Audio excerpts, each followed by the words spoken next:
Hi friends, welcome to Pendems kitchen. ఈరోజు వీడియోలో ఇంట్లో ఇడ్లీ పిండి కానీ దోశ పిండి కానీ లేకపోయినా కానీ అప్పటికప్పుడు 15 నుంచి 20 నిమిషాల్లోనే ఇలా స్పాంజ్ లాంటి ఇడ్లీలని, అలాగే ఈ ఇడ్లీలకి మంచి కాంబినేషన్గా సింపుల్ చట్నీని ఎలా ప్రిపేర్ చేసుకోవచ్చో చూపించబోతున్నాను. వీడియోని స్కిప్ చేయకుండా చివరి వరకు చూసి తప్పకుండా మీరు కూడా ఈ బ్రేక్ఫాస్ట్ని ఒక్కసారైనా సరే ట్రై చేసి చూడండి. చాలా చాలా టేస్టీగా ఉంటాయి.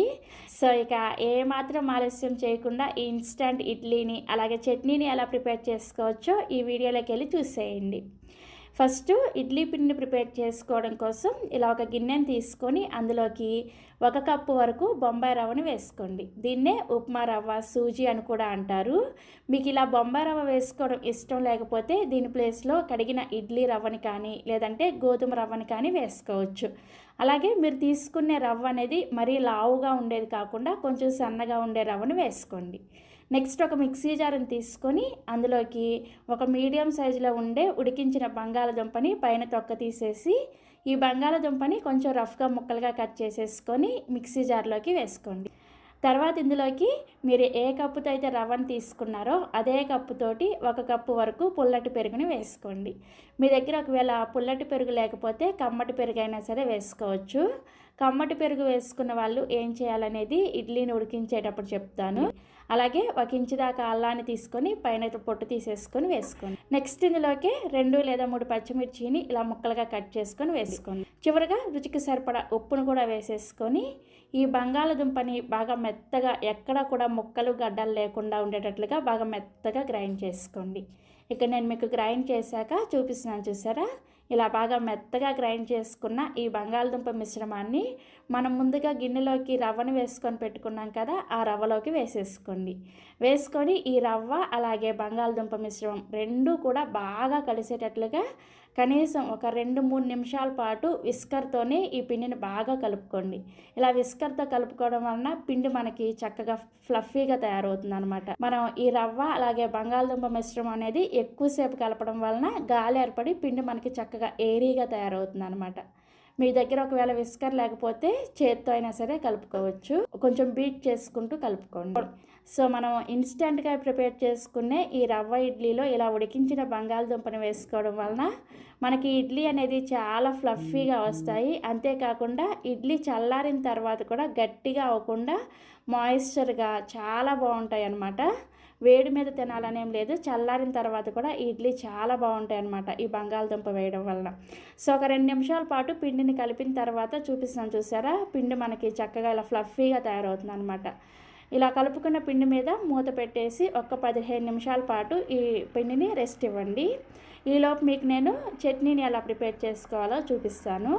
చట్నీని ప్రిపేర్ చేసుకోవడం కోసం ఒక మిక్సీ జార్ని తీసుకొని అందులోకి వేయించిన పల్లీలని ఒక 1/2 కప్పు వరకు పొట్టు తీసుకొని వేసుకోండి. మీరు ముందుగానే పల్లీలు వేయించి పెట్టుకున్నారంటే ఈ చట్నీని చాలా సింపుల్గా ప్రిపేర్ చేసేసుకోవచ్చు. తర్వాత ఇందులోకి అదే కప్పుతోటి 1/2 కప్పు వరకు పుట్నాల పప్పుని వేసుకోండి. వీటిని వేయించిన శనగపప్పు అలాగే చట్నీ పప్పు కూడా అంటారు. పల్లీలు ఎన్ని వేసుకున్నారో అదేవిధంగా సమానంగా ఇలా పుట్నాల పప్పుని వేసుకోవాలి. నెక్స్ట్ ఇందులోనే మీరు తినే కారానికి తగ్గట్టుగా 2 లేదా 3 పచ్చిమిర్చిని వేసుకోండి. ఈ పచ్చిమిర్చి కారం ఎక్కువగా ఉంటాయి, అందుకని నేను కొంచెం తక్కువగానే వేసుకున్నాను. తర్వాత ఇందులోకి ఒక చిన్న ముక్క చింతపండుని వేసుకోండి. చింతపండుని మరీ ఎక్కువగా వేసుకోకూడదు. అలాగే రుచికి సరిపడా ఉప్పును కూడా వేసేసుకొని ఈ చట్నీని గ్రైండ్ చేసుకోవడానికి అవసరమైన నీళ్ళను పోసుకొని ఈ చట్నీని బాగా మెత్తగా గ్రైండ్ చేసుకోండి. సో చూసారా, ఇలా చట్నీని బాగా మెత్తగా గ్రైండ్ చేసేసుకొని ఈ చట్నీని ఒక గిన్నెలోకి వేసుకొని మీరు రెగ్యులర్గా ప్రతి చట్నీకి కూడా ఎలా అయితే తాలింపు పెట్టుకుంటారో అదేవిధంగా తాలింపు పెట్టేసుకొని ఈ చట్నీలో వేసుకొని కలుపుకోండి. 1 టీ స్పూన్ నూనెలో పోపు దినుసులు వేసేసుకొని ఎండుమిర్చి, కరివేపాకు కూడా వేసేసి ఫ్రై చేసేసుకొని వేసుకుంటే సరిపోతుంది. సో మనకి సింపుల్గా చేసుకునే చట్నీ రెడీ అయిపోయింది. చాలా చాలా టేస్టీగా ఉంటుంది. సో 15 నిమిషాల తర్వాత మూత తీసేసి మనం ముందుగా కలుపుకున్న పిండిని చూపిస్తున్నాను, చూడండి. ఇది కొంచెం రవ్వ అనేది నీళ్ళని పీల్చుకొని గట్టిపడి ఉంటుంది అనమాట పిండి అనేది. సో ఇప్పుడు ఇందులోకి ఒక 2 నుంచి 3 టేబుల్ స్పూన్ల వరకు నీళ్ళని వేసుకొని పిండిని కలుపుకోండి. మనం ఈ ఇన్స్టంట్ ఇడ్లీని ప్రిపేర్ చేసుకునేటప్పుడు ఈ ఇడ్లీ పిండి కన్సిస్టెన్సీ అనేది చూడండి ఇలా కొంచెం థిక్గానే ఉండాలన్నమాట. మరీ పలాచగా ప్రిపేర్ చేసుకున్నారంటే మీకు ఇడ్లీ అనేది అస్సలు రావన్నమాట. ఇక నేను మీకు వీడియోలో చూపిస్తున్నాను చూసారా, దీన్ని రిబ్బన్ కన్సిస్టెన్సీ అంటారు. ఈ విధంగా పిండిని రెడీ చేసుకోవాలి. అప్పుడే మీకు ఈ ఇడ్లీ అనేది పర్ఫెక్ట్గా వస్తాయి అన్నమాట. నీళ్ళని ఒకేసారి ఎక్కువగా పోసేసుకోకుండా కొంచెం కొంచెం పోసుకుంటూ కలుపుకొని పిండిని ఈ విధంగా రిబ్బన్ కన్సిస్టెన్సీలో రెడీ చేసుకోండి. సో ఇలా కలుపుకున్న పిండిని పక్కన పెట్టేసి నెక్స్ట్ స్టవ్ ఆన్ చేసి ఇలా ఒక తాలింపు గిన్నెను పెట్టుకొని అందులోకి ఒక 2 టేబుల్ స్పూన్ల వరకు నూనెను వేసుకొని వేడి చేసుకోండి. నూనె వేడైన తర్వాత ఇందులోకి 1 టీ స్పూన్ దాకా ఆవాలు, 1 టీ స్పూన్ దాకా మినపగుళ్ళు, అలాగే 1 టీ స్పూన్ దాకా పచ్చిశనగపప్పుని వేసుకొని వీటిని లో ఫ్లేమ్లోనే కొద్దిగా ఫ్రై చేసుకోండి. ఈ పోపు దినుసులు కొద్దిగా వేగిన తర్వాత ఇందులోకి 2 లేదా 3 పచ్చిమిర్చిని ఇలా బాగా చిన్నగా ముక్కలుగా కట్ చేసుకొని వేసుకోండి. అలాగే ఒక ఎండుమిర్చిని కూడా ఇలా చిన్న చిన్న ముక్కలుగా కట్ చేసుకొని వేసుకొని ఒక రెమ్మ కరివేపాకును కూడా వేసుకోండి. కరివేపాకు కూడా అలానే చిన్న చిన్న ముక్కలుగా కట్ చేసుకొని వేసుకోండి. అలాగే ఒక పావు టీ స్పూన్ దాకా ఇంగువ, ఇవన్నీ వేసుకొని ఈ తాలింపుని చక్కగా ఫ్రై చేసేసుకొని ఈ తాలింపుని తీసుకొచ్చి మనం ముందుగా కలిపి పెట్టుకున్న ఈ ఇడ్లీ పిండిలోకి వేసుకోండి. మనం ఈ రవ్వ ఇడ్లీకి ఇలా పోపు వేసుకొని చేసుకుంటేనే టేస్ట్ చాలా చాలా బాగుంటుంది. తర్వాత ఇందులోనే ఒక 2 టేబుల్ స్పూన్ల దాకా తురిమిన క్యారెట్ని వేసుకోండి. అలాగే సన్నగా తరిగిన కొత్తిమీర కొద్దిగా వేసేసుకొని ఈ పిండిలో ఇవన్నీ కూడా చక్కగా కలిసేటట్లుగా కలుపుకోండి. సో కలుపుకున్న తర్వాత మనం వీటిని ఇన్స్టెంట్గా ప్రిపేర్ చేసుకుంటున్నాం కాబట్టి చివరిగా ఇందులోకి 1 టీ స్పూన్ దాకా ఈనోని వేసుకోండి. ఒక శాచెట్ వచ్చేసి మనకి 1 టీ స్పూన్ ఈనో ఉంటుందన్నమాట. ఈ చిన్న శాచెట్ మొత్తాన్ని కూడా ఈనోని వేసుకోండి. ఒకవేళ మీకు ఈనో వేసుకోవడం ఇష్టం లేకపోతే ఒక 1/2 టీ స్పూన్ దాకా వంట సోడానైనా సరే వేసుకోవచ్చు. మనం వీటిని ఇన్స్టెంట్గా ప్రిపేర్ చేసుకుంటున్నాం కాబట్టి ఖచ్చితంగా ఇలా ఈనోని కానీ వంట సోడాని కానీ వేసుకోవాలి. సో ఇలా ఈనో వేసుకున్న తర్వాత ఈ ఈనోని యాక్టివేట్ చేయడం కోసం ఒక అరచెక్క వరకు నిమ్మరసాన్ని వేసుకోండి. నిమ్మరసాన్ని వేసుకొని ఈ పిండిలో చక్కగా ఈ ఈనో మొత్తం కూడా కలిసేటట్లుగా కలుపుకోండి. కలుపుకున్న తర్వాత మనకి ఇడ్లీ పిండి రెడీ అయిపోయింది. ఇప్పుడు ఇడ్లీ ప్రిపేర్ చేసుకోవడం కోసం ఇడ్లీ ప్లేట్లను తీసుకొని ఒక్కొక్క చుక్క నూనెను వేసుకొని ఇడ్లీ ప్లేట్లని నూనెతో బాగా గ్రీస్ చేసుకోండి. ఇలా గ్రీస్ చేసుకున్న తర్వాత మీరు రెగ్యులర్గా ఇడ్లీ ఎలా అయితే వండేసుకుంటారో అదే విధంగా వండేసుకోవడమే. నార్మల్గా ఇడ్లీ ప్లేట్లలో ఈ పిండిని పెట్టేసుకొని ఇడ్లీ స్టాండ్ని ఈ విధంగా సెట్ చేసేసుకొని నేను ఇక్కడ ముందుగానే ఇడ్లీ పాత్రలో నీళ్లు పోసుకొని మరిగించుకుంటున్నాను. ఈ మరిగే నీళ్ళలోకి ఈ ఇడ్లీ స్టాండ్ని పెట్టేసుకొని మూత పెట్టేసి హై ఫ్లేమ్లో ఒక 10 నిమిషాల పాటు ఉడికించుకోండి. 10 నిమిషాల తర్వాత మూత తీసి మీకు చూపిస్తున్నాను చూసారా, ఇడ్లీ ఎంత చక్కగా ఉబ్బినాయో. ఒకసారి మీరు చెక్ చేసుకోండి లోపల వరకు ఇడ్లీ ఉడికినాయో లేవో అని. ఒక చాకుని ఇలా గుచ్చి చూసారంటే మీకు తడేమీ రాకపోతే ఇడ్లీ చక్కగా ఉడికిపోయినట్లే. సో ఇడ్లీ ఇలా చక్కగా ఉడికిన తర్వాత స్టవ్ ఆఫ్ చేసేసి ఇడ్లీ స్టాండ్ని తీసుకొచ్చి పక్కన పెట్టేసి ఒక 2 నిమిషాల పాటు అలా వదిలేసేయండి. మీరు వేడిగా ఉన్నప్పుడు ఇడ్లీని తీసేసారంటే ముద్దలాగా వచ్చేస్తాయి అన్నమాట. సో ఒక 2 నిమిషాల తర్వాత ఇడ్లీ ప్లేట్లో నుంచి ఇడ్లీలను తీసేసుకోండి. చూసారా ఇడ్లీ ఎంత ఫ్లఫీగా ఎంత స్పాంజీ లాగా వచ్చిందో మీకు చూస్తేనే అర్థమవుతుంది కదా. ఇదే విధంగా మిగిలిన ఇడ్లీలను కూడా తీసేసుకొని సర్వింగ్ ప్లేట్లోకి తీసుకొని మనం ప్రిపేర్ చేసుకున్న ఈ చట్నీతో సర్వ్ చేసుకోండి. ఇక నేను మీకు ఒక ఇడ్లీని తుంచి కూడా చూపిస్తున్నాను చూసారా, లోపల వరకు చక్కగా ఉడికి చాలా ఫ్లఫీగా చాలా స్పాంజీ లాగా ఉంటుంది. అంతేకాకుండా టేస్ట్ కూడా చాలా చాలా బాగుంటుంది. ఎప్పుడైనా కానీ మీకు టైం లేనప్పుడు అప్పటికప్పుడు ఏదైనా బ్రేక్ఫాస్ట్ ప్రిపేర్ చేయాలి అంటే ఇలా రవ్వ ఇడ్లీని ట్రై చేయండి. అప్పటికప్పుడే ఈ క్రిస్పీ వడల్ని అలాగే చట్నీని ఎలా ప్రిపేర్ చేసుకోవాలో వీడియోలోకి వెళ్ళి చూసేయండి. ఫస్ట్ నేను చట్నీని ఎలా ప్రిపేర్ చేసుకోవాలో చూపిస్తాను. చట్నీని ప్రిపేర్ చేసుకోవడం కోసం స్టవ్ ఆన్ చేసి ఇలా ఒక ప్యాన్ పెట్టుకొని ఇందులోకి 1 టేబుల్ స్పూన్ నూనెని వేసుకొని వేడి చేసుకోండి. నూనె వేడైన తర్వాత ఒక పెద్ద ఉల్లిపాయని ఇలా పొడవుగా పెద్ద పెద్ద ముక్కలుగా కట్ చేసుకొని వేసుకోండి. ఈ ఉల్లిపాయలు కొంచెం వేగి ఉల్లిపాయ రెప్పలు సపరేట్ అయ్యేంత వరకు మంటని లో టు మీడియంకి అడ్జస్ట్ చేసుకుంటూ ఫ్రై చేసుకోండి. చూసారా ఉల్లిపాయ రెబ్బలు అన్నీ కూడా ఇలా సపరేట్ అయిన తర్వాత ఇప్పుడు ఇందులోకి ఒక 15 నుంచి 20 వరకు పొట్టు తీసేసిన వెల్లుల్లి రెబ్బల్ని వేసుకోండి. ఈ రెండింటిని కూడా కలుపుకుంటూ ఉల్లిపాయ రెబ్బలు కొంచెం లైట్గా రంగు మారేంత వరకు వేయించుకోవాలి. ఈ చట్నీ కోసం ఉల్లిపాయలు మరీ గోల్డెన్ బ్రౌన్ కలర్లో వేగకూడదు అనమాట. సో చూసారా ఉల్లిపాయలు ఇలా కొంచెం వేగిన తర్వాత ఇందులోకి ఒక 12 నుంచి 15 వరకు ఎండుమిర్చిని వేసుకోండి. ఈ ఎండుమిర్చిని కూడా ఒకసారి బాగా కలుపుకొని మరొక నిమిషం పాటు ఈ ఎండుమిర్చి పాటుగా ఉల్లిపాయని వేయించుకోండి. సో మొత్తానికి ఉల్లిపాయ చూసారా ఇలా కొంచెం లైట్గా రంగు మారేటప్పుడు ఇందులోకి కొద్దిగా చింతపండుని వేసుకోండి. చింతపండుని మరీ ఎక్కువగా వేసుకోకూడదు, జస్ట్ కొంచెం వేసుకొని ఒకసారి కలిపేసుకొని స్టవ్ ఆఫ్ చేసేసి ఈ మిశ్రమం మొత్తాన్ని కూడా పూర్తిగా చల్లారనివ్వండి. సో ఈ ఉల్లిపాయ మిశ్రమం పూర్తిగా చల్లారిన తర్వాత మిక్సీ జార్లోకి వేసుకొని ఇందులోకి రుచికి సరిపడా ఉప్పు కూడా వేసేసుకొని ఫస్ట్ నీళ్ళేమీ వేసుకోకుండా కొంచెం కచ్చా పచ్చాగా గ్రైండ్ చేసుకోండి.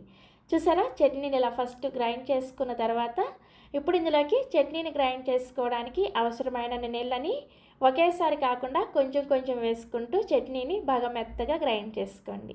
సో ఇక్కడ నేను మీకు చట్నీ గ్రైండ్ చేసిన తర్వాత చూపిస్తున్నాను. చూసారా, ఇలా బాగా మెత్తగా గ్రైండ్ చేసేసుకొని ఈ చట్నీని ఒక గిన్నెలోకి తీసుకొని రెడీగా పక్కన పెట్టుకోండి.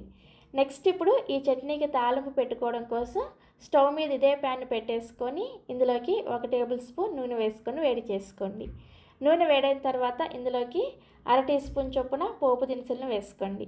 మినపప్పు, ఆవాలు, పచ్చిశనగపప్పు, అలాగే జీలకర్ర ఇవన్నీ వేసుకొని వీటిని లో ఫ్లేమ్లోనే కొద్దిగా వేయించుకోవాలి. సో మనకి తాలింపు గింజలు చక్కగా వేగిన తర్వాత ఇందులోకి 1 రెమ్మ కరివేపాకును కూడా వేసుకొని ఈ తాలింపును చక్కగా ఫ్రై చేసేసుకొని ఈ చట్నీలో వేసుకొని కలుపుకోండి. అంతే, మీరు కావాలంటే తాలింపులో ఎండుమిర్చిని కూడా వేసుకోవచ్చు. సో ఇలా చక్కగా తాలింపు వేసుకొని కలుపుకొని ఈ చట్నీని మీరు ఇప్పుడు మనం ప్రిపేర్ చేసుకోబోతున్న ఈ వడల్లోకైనా లేదంటే మీరు రెగ్యులర్గా ప్రిపేర్ చేసుకునే ఏ బ్రేక్ఫాస్ట్ అయినా సరే సర్వ్ చేసుకోవచ్చు. చాలా సింపుల్గా చేసుకోవచ్చు. టేస్ట్ అయితే చాలా చాలా బాగుంటుంది. తప్పకుండా ట్రై చేయండి. సో మనకి చట్నీ రెడీ అయిపోయింది కదా. ఇప్పుడు వెంటనే వడల్ని ఎలా ప్రిపేర్ చేసుకోవాలో చూపిస్తాను. ఈ వడలను ప్రిపేర్ చేసుకోవడం కోసం మిక్సీ జార్లోకి 1 కప్పు బొంబాయి రవ్వను వేసుకోండి. దీన్నే ఉప్మా రవ్వ, సూజీ అని కూడా అంటారు. నెక్స్ట్ ఇందులోకి 1/2 కప్పు కొంచెం లావుగా ఉండే అటుకులను వేసుకోండి. మీ దగ్గర ఒకవేళ లావుగా ఉండే అటుకులు లేకపోతే పల్చటి అటుకులు అయితే 1/2 కప్పు వేసుకోండి. లావు అటుకులు అయితే 1/2 కప్పు వేసుకుంటే సరిపోతుంది. సో ఇలా అటుకుల్ని వేసుకున్న తర్వాత ఈ రవ్వని, అటుకుల్ని కొంచెం మెత్తగా గ్రైండ్ చేసుకోండి. వీలైనంత మెత్తగా గ్రైండ్ చేసుకోండి. మరీ మెత్తటి పౌడర్ లాగా గ్రైండ్ అవ్వదనమాట, కొంచెం బరకగానే ఉంటుంది. సో ఈ విధంగా గ్రైండ్ చేసుకున్న ఈ రవ్వ, అటుకుల మిశ్రమాన్ని ఒక గిన్నెలోకి వేసుకోండి. నెక్స్ట్ ఇందులోకి మీరు ఏ కప్పుతో అయితే రవ్వని తీసుకున్నారో అదే కప్పుతోటి 1 కప్పు కొద్దిగా పులిసిన పెరుగుని వేసుకోండి. మరీ ఫ్రెష్ పెరుగు అయినా కానీ టేస్ట్ బాగోదు, అలాగని మరీ ఎక్కువగా పులిసిపోయిన పెరుగు అయినా కానీ టేస్ట్ అంతగా బాగోదు. అందుకని కొంచెం పులిసిన పెరుగుని వేసుకోండి. తర్వాత ఇందులోకి రుచికి సరిపడా ఉప్పును కూడా వేసేసుకొని ఈ రవ్వలో పెరుగు అలాగే ఉప్పు అంతా కూడా చక్కగా కలిసేటట్లుగా కలుపుకోండి.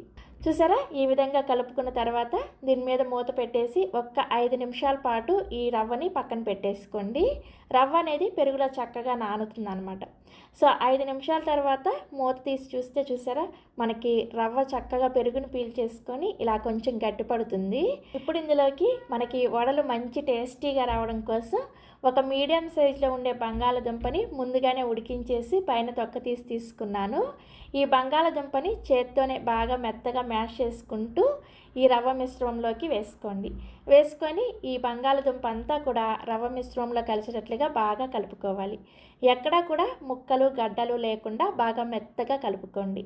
ఇలా బంగాళదుంపని వేసుకోవడం వల్ల వడలు టేస్టీగా వస్తాయి. అంతేకాకుండా మనకి ఇవి నూనెలో వేసినప్పుడు విడివిడిగా అయిపోకుండా బైండింగ్గా కూడా యూజ్ అవుతుంది అనమాట. సో చూసారా, ఇలా ముక్కలు, గడ్డలు లేకుండా కలుపుకున్న తర్వాత ఇప్పుడు ఇందులోకి ఒక మీడియం సైజులో ఉండే ఉల్లిపాయని ఇలా చిన్న చిన్న ముక్కలుగా కట్ చేసుకొని వేసుకోండి. నెక్స్ట్ ఇందులోనే 2 లేదా 3 పచ్చిమిర్చిని కూడా చిన్న ముక్కలుగా కట్ చేసుకొని వేసుకోండి.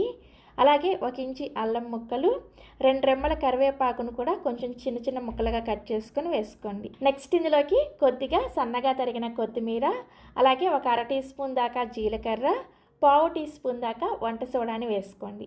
వంట సోడాని మరీ ఎక్కువగా వేసేసుకున్నారంటే వడలు నూనెను ఎక్కువగా పీల్చేస్తాయి. అదే తక్కువగా వేసుకున్నారంటే వడలు కొంచెం గట్టిగా వస్తాయి అన్నమాట. కరెక్ట్గా 1/2 టీ స్పూన్ వంట సోడా వేసుకుంటే సరిపోతుంది.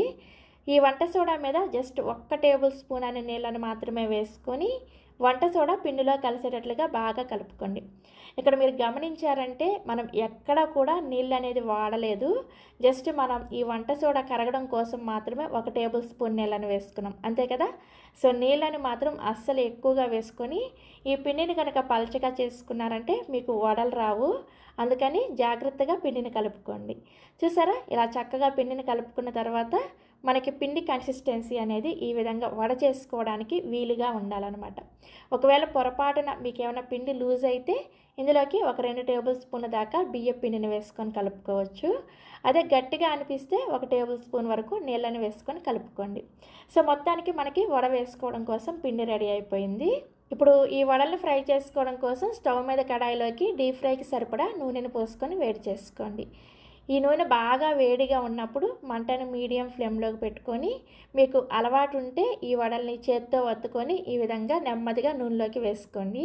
అదే కొత్తగా నేర్చుకుంటున్న వాళ్ళైతే టీ స్టైనర్ని కొద్దిగా నీళ్ళతో తడుపుకొని ఈ టీ స్టైనర్ మీద కొద్దిగా పిండి ముద్దను పెట్టి ఈ విధంగా వడ షేప్లో చేసుకొని మధ్యలో ఇలా చక్కగా హోల్ పెట్టేసి నెమ్మదిగా ఇలా నూనెలోకి వదిలారంటే చక్కగా మనకి వడ షేప్ వచ్చేస్తుంది అనమాట. అలాగే మీరు అరిటాకు మీద కూడా ఈ వడలను ఒత్తుకోవచ్చు. సో అరిటాకును కూడా కొద్దిగా తడి చేసుకొని కొద్దిగా మనం ప్రిపేర్ చేసిన ఈ వడపిండిని పెట్టుకొని ఈ విధంగా చక్కగా చేత్తో ఒత్తేసుకొని మధ్యలో హోల్ పెట్టేసుకొని ఈ వడని నెమ్మదిగా నూనెలోకి వేసుకోండి. మీరు కావాలంటే ప్లాస్టిక్ కవర్ మీద కూడా చేసుకోవచ్చు. వడలు ఏ ప్రాసెస్లో చేసుకున్నా కానీ టేస్ట్ అయితే చేంజ్ అవ్వవు, చాలా టేస్టీగా ఉంటాయి. సో ఇలా చక్కగా వడల్ని కడాయికి సరిపడా వేసుకొని వీటిని వెంటనే కదపకుండా 1 నిమిషం పాటు కాలిన తర్వాత రెండో వైపు కూడా తిప్పుకొని వీటిని మీడియం ఫ్లేమ్లోనే కాల్చుకోండి. హై ఫ్లేమ్లో కనుక ఈ వడలను ఫ్రై చేసుకున్నారంటే పైన రంగు వచ్చేసి లోపల పిండి పచ్చి పచ్చిగా ఉంటుందన్నమాట. అదే లో ఫ్లేమ్లో ఫ్రై చేసుకున్నారంటే నూనెని ఎక్కువగా పీల్చేస్తాయి. అందుకని మీడియం ఫ్లేమ్లోనే చక్కగా ఫ్రై చేసుకోండి. ఈ కడాయిని నేను ఇండస్ వ్యాలీలో తీసుకున్నాను. మీలో ఎవరికైనా కావాలనుకుంటే ఈ వీడియో కింద డిస్క్రిప్షన్లో లింక్ ఇస్తాను, ఒకసారి చెక్ చేయండి. మళ్ళీ అడుగుతారు కదా కడాయి ఎక్కడ తీసుకున్నారని, అందుకని ముందే చెప్తున్నాను. సో వడలు చూసారా ఇలా చక్కగా వేగిన తర్వాత వెంటనే సర్వింగ్ ప్లేట్లోకి తీసుకోండి. ఇదే విధంగా మిగిలిన పిండితో కూడా వడల్ని వేసుకోండి. ప్రతిసారి కూడా వడల్ని ఖచ్చితంగా మీడియం ఫ్లేమ్లోనే ఫ్రై చేసుకోండి. సో ఇలా వడలన్నీ కూడా వేసుకున్న తర్వాత సర్వింగ్ ప్లేట్లోకి తీసుకొని మనం ప్రిపేర్ చేసిన ఈ ఉల్లిపాయ చట్నీతో సర్వ్ చేసుకోండి. చాలా చాలా చాలా టేస్టీగా ఉంటాయి. ఇక నేను మీకు ఒక వడను చూపిస్తున్నాను చూసారా, పైన క్రిస్పీగా ఎలా సౌండ్ వస్తుందో చూసారా, లోపలగా స్పాంజీగా చాలా చాలా టేస్టీగా ఉంటాయి. ఇన్నిసార్లు చెప్తున్నాను అనుకోవద్దు, ఒకసారి మీరే ట్రై చేసి చూడండి. ఇక్కడ మీకు దోశ చూస్తుంటే ఇప్పుడే తినాలనిపిస్తుంది కదా, మరి ఇంకెందుకు ఆలస్యం, 10 నిమిషాల్లో ఇలా క్రిస్పీ దోశని అలాగే టేస్టీ కొబ్బరి చట్నీని ఎలా ప్రిపేర్ చేసుకోవాలో వీడియోలోకి వెళ్ళి చూసేయండి. ఈ దోశని ప్రిపేర్ చేసుకోవడం కోసం ఇలా ఒక మిక్సీ జార్ని తీసుకొని ఇందులోకి 1 కప్పు బొంబాయి రవ్వని వేసుకోండి. దీన్నే ఉప్మా రవ్వ అలాగే సూజీ అని కూడా అంటారు. మనం రెగ్యులర్గా ఉప్మా చేసుకుంటూ ఉంటాం కదా, ఆ ఉప్మా రవ్వను వేసుకోవాలి. నెక్స్ట్ ఇందులోకి 2 టేబుల్ స్పూన్ల మైదాని వేసుకోండి. మీకు ఒకవేళ మైదా వేసుకోవడం ఇష్టం లేకపోతే మైదా ప్లేస్లో గోధుమ పిండిని కానీ లేదంటే బియ్యం పిండిని కానీ వేసుకోవచ్చు. తర్వాత ఇందులోకి రుచికి సరిపడా ఉప్పుని వేసుకోండి. నేనైతే ఇక్కడ 1 టీ స్పూన్ దాకా ఉప్పుని వేసుకున్నాను. ఇవన్నీ వేసుకున్న తర్వాత వీటిని కొంచెం మెత్తటి పౌడర్ లాగా ఒక 2 నిమిషాల పాటు గ్రైండ్ చేసుకోండి. రవ్వని కొంచెం మెత్తగా గ్రైండ్ చేసుకుంటేనే మనకి దోశ పర్ఫెక్ట్గా వస్తుందన్నమాట. సో ఒక 2 నిమిషాల పాటు ఈ రవ్వని గ్రైండ్ చేసిన తర్వాత మీకు చూపిస్తున్నాను చూసారా, ఈ విధంగా కొంచెం మెత్తటి పౌడర్ లాగా అవుతుంది. ఇలా గ్రైండ్ చేసుకున్న ఈ రవ్వ పౌడర్ని ఒక మిక్సింగ్ బౌల్లోకి వేసుకోండి. నెక్స్ట్ ఇప్పుడు ఇదే మిక్సీ జార్లోకి మీరు ఏ కప్పుతో అయితే బొంబాయి రవ్వని తీసుకున్నారో అదే కప్పుతోటి 1 కప్పు పచ్చి బంగాళదుంప ముక్కల్ని వేసుకోండి.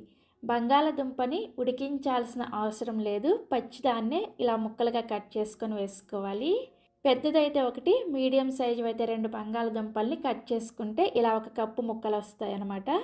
ఈ బంగాళదుంపని ఒకసారి శుభ్రంగా కడిగేసి ఈ ముక్కల్ని మిక్సీ జార్లోకి వేసుకోండి. నెక్స్ట్ ఇందులోనే 1/2 టీ స్పూన్ దాకా జీలకర్ర అలాగే 2 లేదా 3 పచ్చిమిర్చి 1 ఇంచు దాకా అల్లాన్ని పైన తొక్క తీసేసుకొని వేసుకోండి.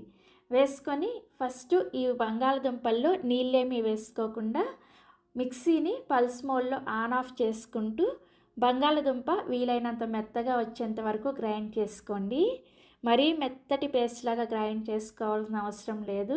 ఇక్కడ నేను మీకు బంగాళదుంపని గ్రైండ్ చేసిన తర్వాత చూపిస్తున్నాను చూసారా, ఇలా కొంచెం కచ్చా పచ్చగా గ్రైండ్ చేసుకున్నా సరిపోతుంది.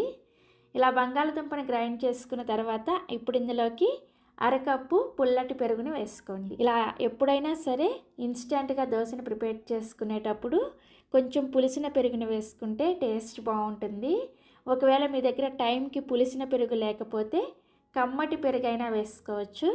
బట్ కమ్మటి పెరుగు వేసుకునే వాళ్ళు మాత్రం ఇలా అరకప్పు కాకుండా 1 కప్పు పెరుగుని వేసుకోండి, మీకు టేస్ట్ బాగా వస్తుంది అనమాట. నెక్స్ట్ ఇందులోకి అరకప్పు నీళ్ళని కూడా వేసుకొని ఈ బంగాళదుంపని చాలా మెత్తగా పేస్ట్ లాగా గ్రైండ్ చేసుకోవాలి. మనకి ఇది కొంచెం లిక్విడ్ లాగా గ్రైండ్ అవుతుంది అనమాట. కొంచెం టైం తీసుకొని ఎక్కడా కూడా చిన్న చిన్న పలుకుల్లాగా కూడా లేకుండా బాగా మెత్తగా గ్రైండ్ చేసుకోవాలి. ఇక నేను మీకు బంగాళదుంపని గ్రైండ్ చేసిన తర్వాత చూపిస్తున్నాను, చూసారా? ఇలా బాగా మెత్తగా గ్రైండ్ చేసుకోవాలి. అలాగే ఇక్కడ నేను చెప్పిన విధంగా నీళ్ళని వేసుకున్నారంటే మీకు కరెక్ట్గా కన్సిస్టెన్సీ కూడా ఈ విధంగా వస్తుందన్నమాట. సో ఇలా గ్రైండ్ చేసుకున్న ఈ బంగాళదుంప మిశ్రమాన్ని మనం ముందుగా గ్రైండ్ చేసుకున్న ఈ రవ్వ పౌడర్లోకి కొద్దిగా వేసుకుంటూ రవ్వ ఉండలు కట్టకుండా విస్కర్తో కానీ లేదంటే స్పూన్తో కానీ బాగా కలుపుకోండి. ఈ గ్రైండ్ చేసుకున్న బంగాళదుంప నీళ్ళని ఒకేసారి వేసుకోకుండా కొంచెం వేసుకుంటూ కలుపుకుంటేనే మీకు ఈ రవ్వ మిశ్రమం ఉండలు కట్టకుండా ఉంటుందన్నమాట. చూసారా? ఇలా ఫస్ట్ కొంచెం వేసుకొని కలుపుకొని నెక్స్ట్ ఇంకొంచెం ఈ బంగాళదుంప మిశ్రమాన్ని వేసుకుంటూ రవ్వని బాగా కలుపుకోండి. సో మొత్తానికి ఈ బంగాళదుంప మిశ్రమం మొత్తం కూడా రవ్వలో వేసుకొని కలిపిన తర్వాత మనకి పిండి కన్సిస్టెన్సీ చూసారా? ఈ విధంగా వస్తుందన్నమాట. ఇక్కడ నేను చెప్పిన కొలతల్ని ఎగ్జాక్ట్గా ఫాలో అవ్వండి, మీకు చాలా పర్ఫెక్ట్గా ఈ దోశ వస్తుంది. ఎక్కడ కూడా చెడిపోయే ఛాన్సే ఉండదన్నమాట. సో పిండి కన్సిస్టెన్సీ ఈ విధంగా వచ్చిన తర్వాత ఇప్పుడు మూత పెట్టేసి 5 నిమిషాల పాటు ఈ పిండిని పక్కన పెట్టుకోండి. ఈలోపు మనం కొబ్బరి చట్నీని ప్రిపేర్ చేసేసుకుందాం. మీకు ఒకవేళ కొబ్బరి చట్నీ ఇష్టం లేకపోతే మన ఛానల్లో చాలా రకాల చట్నీ రెసిపీస్ ఉన్నాయి. ఆ చట్నీ రెసిపీస్ లింకులు అన్నీ కూడా ఈ వీడియో కింద డిస్క్రిప్షన్లో ఇస్తాను, ఒకసారి చెక్ చేయండి. సో కొబ్బరి చట్నీ కోసం మిక్సీ జార్ని తీసుకొని ఇందులోకి అరకప్పు పచ్చి కొబ్బరి ముక్కల్ని వేసుకోండి. నెక్స్ట్ ఇందులోనే 3 లేదా 4 పచ్చిమిర్చిని వేసుకోండి. పచ్చిమిర్చిని వేసుకునేటప్పుడు ఇలా కొంచెం పండిన మిర్చిని వేసుకున్నారంటే చట్నీ టేస్ట్ అనేది చాలా టేస్టీగా వస్తుంది. తర్వాత ఇందులోకి 2 లేదా 3 టేబుల్ స్పూన్ల దాకా పుట్నాల పప్పును వేసుకోండి. వీటిని వేయించిన శనగపప్పు అలాగే చట్నీ పప్పు అని కూడా అంటారు. నెక్స్ట్ ఇందులోనే 1/2 టీ స్పూన్ దాకా జీలకర్ర అలాగే 1/2 టీ స్పూన్ దాకా ఉప్పుని వేసుకోండి. ఉప్పుని మీ రుచికి తగ్గట్టుగా చూసుకొని వేసుకోండి. తర్వాత ఇందులోనే 1 ఇంచు దాకా అల్లాన్ని పైన తొక్క తీసేసి వేసుకోండి. నెక్స్ట్ ఇందులోనే 1 పిడికెడు వరకు కొత్తిమీరని కాడలతో సహా వేసుకోండి. ఇలా కొత్తిమీర వేసుకుంటే ఈ చట్నీ టేస్ట్ అనేది చాలా బాగుంటుంది. అన్నీ పచ్చివే వేసుకొని గ్రైండ్ చేసుకున్నా కానీ ఈ కొబ్బరి చట్నీ చాలా టేస్టీగా ఉంటుంది. నెక్స్ట్ ఇందులోనే 2 టేబుల్ స్పూన్ల దాకా పెరుగుని వేసుకోండి. పెరుగు ప్లేస్లో మీరు కావాలంటే కొద్దిగా చింతపండుని కూడా వేసుకోవచ్చు. ఇవన్నీ వేసుకున్న తర్వాత ఫస్ట్ నీళ్ళేమీ వేసుకోకుండా కొంచెం కచ్చా పచ్చాగా గ్రైండ్ చేసుకోండి. చూసారా? ఇలా కొంచెం కచ్చా పచ్చాగా గ్రైండ్ చేసుకున్న తర్వాత ఇప్పుడు ఇందులోకి కొంచెం నీళ్ళని వేసుకుంటూ చట్నీని కొంచెం గట్టిగానే గ్రైండ్ చేసుకోండి. దోశ కోసం అయితే చట్నీ కొంచెం గట్టిగా ఉంటేనే టేస్ట్ బాగుంటుంది. చూసారా? ఈ విధంగా చట్నీని గ్రైండ్ చేసుకొని సర్వింగ్ బౌల్లోకి తీసుకోండి.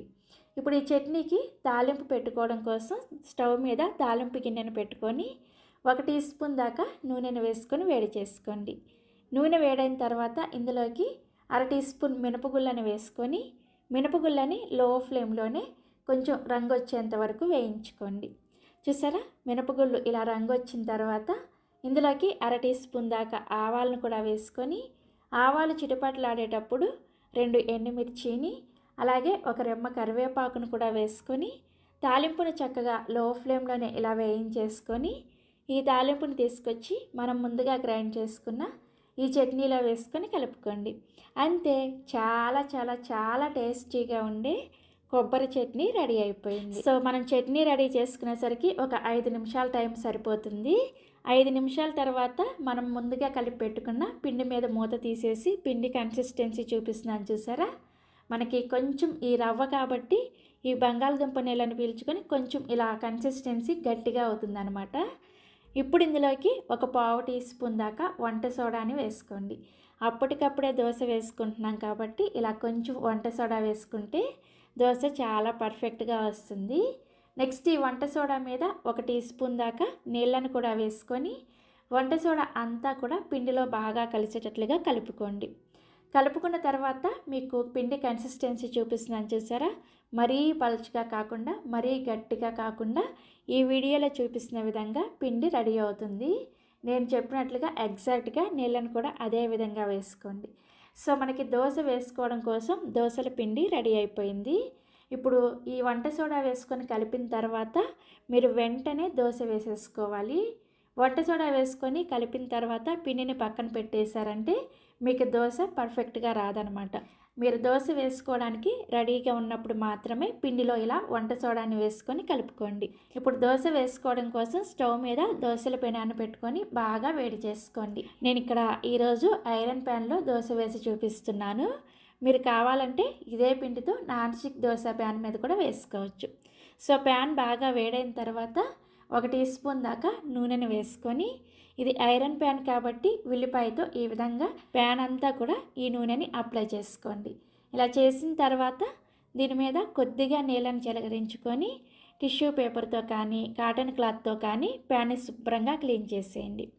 ఇలా క్లీన్ చేసిన తర్వాత మంటని ఖచ్చితంగా లో ఫ్లేమ్లో పెట్టుకొని మాత్రమే మనం ప్రిపేర్ చేసిన ఈ పిండిని ప్యాన్ సైజుకి తగ్గట్టుగా 1 నుంచి 1.5 గరిటెల వరకు పిండిని వేసుకొని ఈ విధంగా నెమ్మదిగా దోశని మనం రెగ్యులర్గా వేసుకునే దోశలాగా పల్చగా స్ప్రెడ్ చేసుకోండి.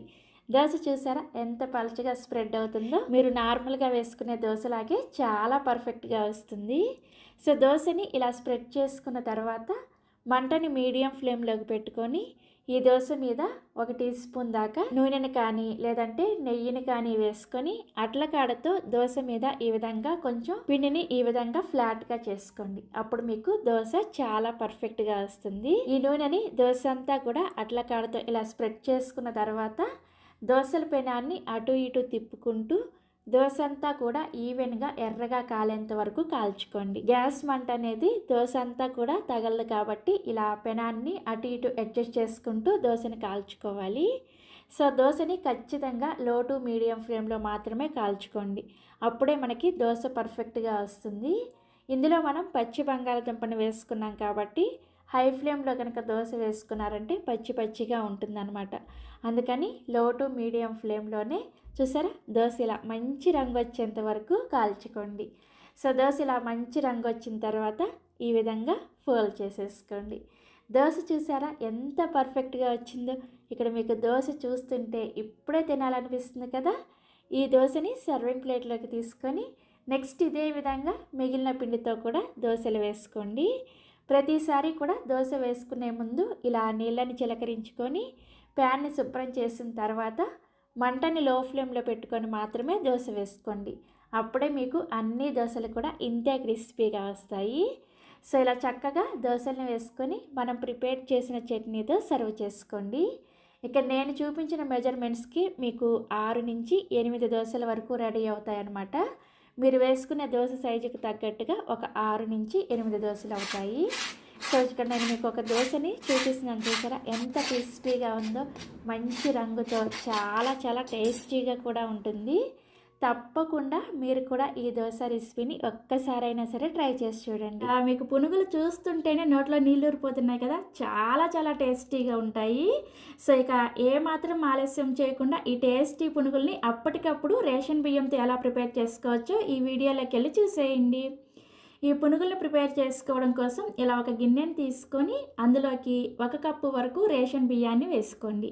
వీటిని 1కి 2 సార్లు శుభ్రంగా కడిగేసి ఆ నీళ్ళన్నీ కూడా తీసేసి మళ్ళీ తిరిగి నీళ్ళని పోసుకొని ఈ బియ్యాన్ని కనీసం 1 గంట సేపు అయినా సరే నానబెట్టుకోండి.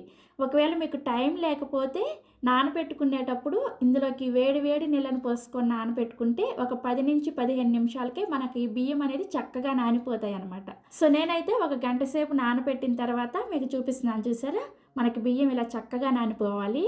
మీరు వేడి నీళ్ళు పోసుకొని ఒక 10 నిమిషాలు నానబెట్టుకున్నా కానీ మీకు ఇలా చక్కగా నానిపోతాయి అన్నమాట. ఇప్పుడు మళ్ళీ ఒకసారి బియ్యాన్ని కడిగేసుకొని ఆ నీళ్లు తీసేసి ఇప్పుడు మిక్సీ జార్ని తీసుకొని ఈ బియ్యాన్ని మిక్సీ జార్లోకి వేసుకోండి.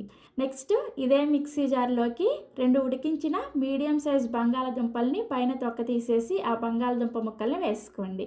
తర్వాత ఇందులోకి జస్ట్ 2-3 టేబుల్ స్పూన్ల దాకా నీళ్ళను వేసుకొని ఈ బియ్యాన్ని అలాగే ఈ బంగాళదుంపల్ని బాగా మెత్తగా వెన్నలాగా గ్రైండ్ చేసుకోవాలి. మీరు గ్రైండ్ చేసుకునేటప్పుడు నీళ్ళని ఎక్కువగా వేసేసి గ్రైండ్ చేసుకోవద్దు. పిండి కనుక పలచనైందంటే మనకు పునుగులు అనేది అస్సలు రావన్నమాట. అందుకని జాగ్రత్తగా కొంచెం కొంచెం నీళ్ళను వేసుకుంటూ ఈ పిండిని గ్రైండ్ చేసుకోవాలి.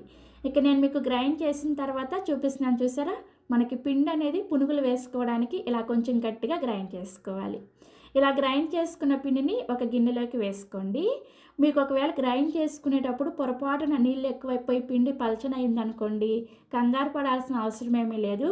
అలా పలచనైనప్పుడు ఏం చేసుకోవాలి అనేది నేను పునుగులు వేపేటప్పుడు చెప్తాను. వీడియోని స్కిప్ చేయకుండా చూస్తూ ఉండండి. సో పిండిని ఇలా గ్రైండ్ చేసుకొని ఒక గిన్నెలోకి వేసుకున్న తర్వాత ఇప్పుడు ఇందులోకి ఒక మీడియం సైజ్ ఉల్లిపాయని ఇలా చిన్న చిన్న ముక్కలుగా కట్ చేసుకొని వేసుకోండి. నెక్స్ట్ ఇందులోకి 2-3 వరకు పచ్చిమిర్చిని కూడా ఇలా చిన్నగా ముక్కలుగా కట్ చేసుకొని వేసుకోండి. తర్వాత 1 ఇంచు దాకా అల్లాన్ని పైన తొక్క తీసేసి ఇలా చిన్న ముక్కలుగా కట్ చేసుకొని వేసుకోండి. తర్వాత ఒక 2 రెమ్మల వరకు కరివేపాకును కూడా ఇలా కొంచెం చిన్న ముక్కలుగా కట్ చేసుకొని వేసుకోండి. కరివేపాకును డైరెక్ట్గా కాకుండా ఇలా కట్ చేసుకొని వేసుకున్నారంటే ఫ్లేవర్ చాలా బాగుంటుంది. నెక్స్ట్ ఇందులోనే సన్నగా తరిగిన కొత్తిమీర కూడా కొద్దిగా వేసుకొని 1 టీ స్పూన్ దాకా జీలకర్రను వేసుకోండి.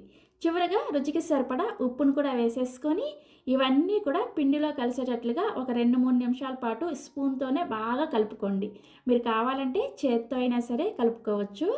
సో ఒక 2 నిమిషాల పాటు బాగా కలుపుకున్నారంటే పిండి మనకి చక్కగా కలుస్తుంది అనమాట. సో పిండిని ఇలా కలుపుకున్న తర్వాత ఒకసారి సాల్ట్ని చెక్ చేసుకోండి. మీకు ఒకవేళ పిండిలో సాల్ట్ సరిపోలేదనుకోండి, మళ్ళీ కొద్దిగా వేసుకొని పిండిని కలుపుకోవచ్చు.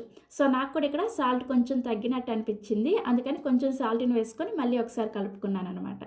సో కలుపుకున్న తర్వాత పిండి కన్సిస్టెన్సీ చూసారా, మనకి ఈ విధంగా ఉండాలన్నమాట. అంటే మనకి పునుగులు వేసుకోవడానికి పిండి అనేది మరీ పల్చగా లేకుండా ఇలా మీడియంగా ఉంటే పునుగులు వేసుకోవడానికి పర్ఫెక్ట్గా వస్తాయి అనమాట.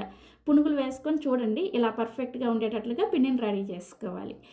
ఇలా రెడీ చేసుకున్న తర్వాత ఈ గిన్నె మీద మూత పెట్టేసి ఒక 2 నిమిషాల పాటు పిండిని పక్కన పెట్టుకోండి. పిండి చక్కగా సెట్ అయిపోతుంది. ఈలోపు మనం చట్నీని ప్రిపేర్ చేసేసుకోవచ్చు. ఈ చట్నీని ప్రిపేర్ చేసుకోవడం కోసం ఇలా ఒక మిక్సీ జార్ని తీసుకొని అందులోకి 1 కప్పు వరకు పచ్చి కొబ్బరి ముక్కల్ని వేసుకోండి. నెక్స్ట్ ఇందులోనే మీరు ఏ కప్పుతో కొబ్బరి వేసుకున్నారో అదే కప్పుతోటి 1/2 కప్పు వరకు పుట్నాల పప్పుని వేసుకోండి. వేయించిన శనగపప్పు, చట్నీ పప్పు అని కూడా అంటారనమాట. తర్వాత ఇందులోకి ఒక 5-6 వరకు ఎండుమిర్చి, ఒక చిన్న ముక్క చింతపండుని వేసుకోండి. నెక్స్ట్ 3 వెల్లుల్లి రేకల్ని పైన తొక్కతో సహా వేసుకోండి. చివరగా రుచికి సరిపడా ఉప్పుని అలాగే వీటిని గ్రైండ్ చేసుకోవడానికి అవసరమైన నీళ్ళని వేసుకొని చట్నీని కొంచెం లైట్గా బరకగా గ్రైండ్ చేసుకోండి. గ్రైండర్లో వేస్తే మనకి ఎలా కొంచెం బరకగా వస్తుందో ఆ విధంగా గ్రైండ్ చేసుకోవాలి. ఇక నేను మీకు గ్రైండ్ చేశాక చూపిస్తున్నాను చూసారా, ఇలా కొంచెం బరకగా గ్రైండ్ చేసుకొని ఈ చట్నీని ఒక గిన్నెలోకి వేసుకొని ఇదే మిక్సీ జార్లోకి 1 కప్పు వరకు నీళ్ళను వేసుకొని ఈ నీళ్ళను కూడా ఈ చట్నీలో వేసుకొని చట్నీని కొంచెం పలుచగా ప్రిపేర్ చేసుకోండి. పునుగుల్లోకి చట్నీ కొంచెం పలుచగా ఉంటేనే టేస్టీగా ఉంటుంది అనమాట. సో చట్నీని ఇలా ప్రిపేర్ చేసుకున్న తర్వాత ఈ చట్నీలో నార్మల్గా మీరు డైలీ పోపు ఎలా పెట్టుకుంటారో అదేవిధంగా పోపు పెట్టేసుకొని చట్నీలో వేసుకొని కలుపుకోండి. ఏం లేదు, 1 టేబుల్ స్పూన్ నూనెలో తాలింపు గింజలు వేసేసి 1 ఎండుమిర్చి, కరివేపాకు వేసేసి ఆ తాలింపును చక్కగా ఈ చట్నీలో వేసేసుకొని కలుపుకోండి. సో చూసారా చట్నీ ఎంత సింపుల్గా ప్రిపేర్ చేసుకోవచ్చో, చాలా చాలా టేస్టీగా ఉంటుంది. ఇలా ప్రిపేర్ చేసుకున్న చట్నీ ఈ పునుగుల్లోకే కాకుండా ఇడ్లీలోకైనా దోశలోకైనా చాలా చాలా టేస్టీగా ఉంటుంది. తప్పకుండా ట్రై చేయండి. సో మనం చట్నీ ప్రిపేర్ చేసుకున్న తర్వాత మనం ముందుగా ప్రిపేర్ చేసుకున్న పిండి మీద మూత తీసి మీకు చూపిస్తున్నాను చూసారా, మనకి పిండి అనేది చక్కగా సెట్ అయిపోయింది. ఇప్పుడు వెంటనే ఈ పిండితోటి పునుగులు వేసేసుకుందాము. పునుగులు వేసుకోవడం కోసం స్టవ్ మీద కడాయిలోకి డీప్ ఫ్రైకి సరిపడా నూనెను పోసుకొని వేడి చేసుకోండి. నూనె అనేది బాగా వేడిగా ఉన్నప్పుడు మనం పునుగులు వేసుకోవాలన్నమాట. అప్పుడే మీకు పునుగులు అనేది చక్కగా పొంగుతాయి అన్నమాట.